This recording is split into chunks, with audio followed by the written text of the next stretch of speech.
Do you ever see a piece of artwork and then make up a whole imaginary room in your head that it would belong in? I'm Michelle. This is my romantic tangle, and I can totally picture these frogs in a nursery with a rocking chair and shelves of children's books. I love the colors. They are just so great. This is part two of my thrifting adventure. I finally got the chance to drive up to town myself for the first time in forever. And I actually had the energy to make quick stops at a few thrift stores. The first part was Teen Challenge, and now we're at St. Vinny's. She's supposed to be a pilgrim, and I would love to see how whoever painted her would have painted her partner with his musket, because that would be stunning. I imagine that they only painted the girl, but I have questions. Vintage crafts at the thrift store often leave me with questions, and it's fun to make up answers in my own head. I'm almost definitely going to leave behind projects that spark questions of their own, so I am not one to talk. Out of the corner of my eye, I spotted the face of one of these little dolls. They're the same style that my great grandma used for those intricate dresses she crocheted. And now and then I find one, although they're getting fewer and farther between. I keep telling myself I want to find some with really ugly dresses that I can take home, because one of these days I'm going to learn to crochet and I'm going to try to make dresses the way great grandma did. But these were really pretty as they were, so they were safe, and I'm going to leave them there for somebody who will appreciate them the way they are. And I hope they wind up in a collection of vintage dolls because they are adorable. This painting lesson a day calendar really sparked my interest, but I've been collecting the ones with the quilt pattern a day and the knitting pattern a day. And I just can't imagine that the paper that this is printed on is something that would be good for watercolor, especially for someone who has no idea what on earth she is doing. So I walked away from it, but if they still make them and I find one for the upcoming year, I'd be pretty tempted by that. Old vintage embroidery hoops. I love the ovals. I don't know why. I don't use hoops. See the plastic packaging with the little metal ring? Something told me that might be a needlework kit. It is absolutely amazing what you can train yourself to look for. And you can actually find things based on that. I've got my boys trained to look for Nancy Drew books, both the flashlight editions and the blue tweed ones, and apparently I'm trained to look at the edges of needlework kits. Back when I worked in the bookstore, I used to be able to tell every romance series from across the room, so I guess it's not that weird. The colors of this crewel kit would have been absolutely at home in my childhood kitchen. The orange and the yellow. But I don't think it is something I would actually stitch, and my current kitchen is not orange and yellow. They had a bunch of the creative circle kits.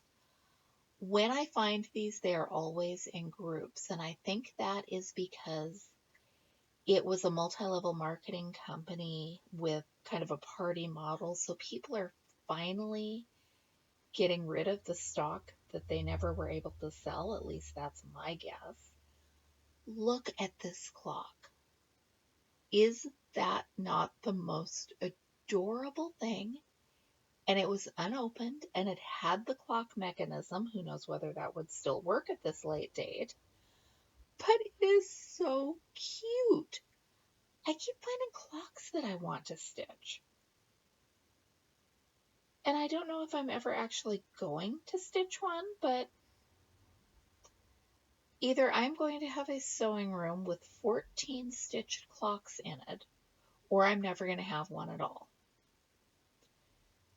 These little resin houses were dirt cheap, and I could see someone repainting them as a Halloween village. That's the furniture maker and undertakers. And I have talked myself out of buying that little resin house in different thrift stores over the years more times than I can count. And at some point you would think that I would stop picking it up, but I don't. These were really cute, and I really love little houses. And I was good, and I walked away from them because I have got so many projects going right now that, of course, I'm not going to add more, but that's not what I'm going to add.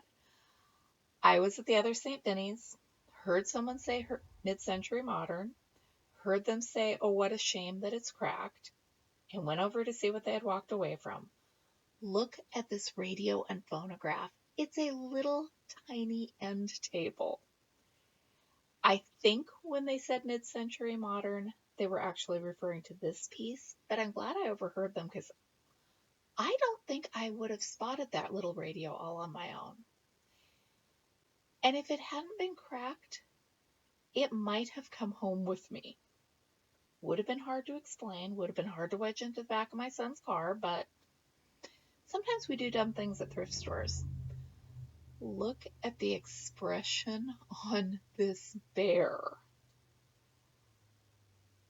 I kind of love him. It's called The Ambush, and it's dated, 1983. And I found the artist online. She has a lot of other similar work. Do you remember soft sculpture, making dolls out of nylons? I think, I thought at first that these two were pilgrims, but her dress is print, so maybe not. Whatever they are, I love their eyelashes. They're just, I haven't seen eyelashes like that before on one of these, and now I want to make a rag doll with eyelashes. There is one of those cats that are so popular right now, but I don't know if the upright cat is as popular as the laying down cat. Every adult woman in my family had those when I was growing up. Can we all agree not to put 3M command strips on the antique furniture? I know they're not supposed to leave any damage, but that sounds like such a bad idea. My son has been looking for the old Choose Your Own Adventure books and that style of books, and apparently the folks at the thrift store are aware that these are going for money on Amazon and eBay, because the Dungeons and Dragons ones they wanted $25 a piece for, and the other ones were $4 each. And my son asked if I bought them, but when I told him the price, he was glad I walked away. There's got to be more of them out there in the wild, and hopefully we can find them. Thanks for watching. I'm Michelle. This is my romantic tangle. I'll have more stitching videos soon, and hopefully more thrifting if things go right.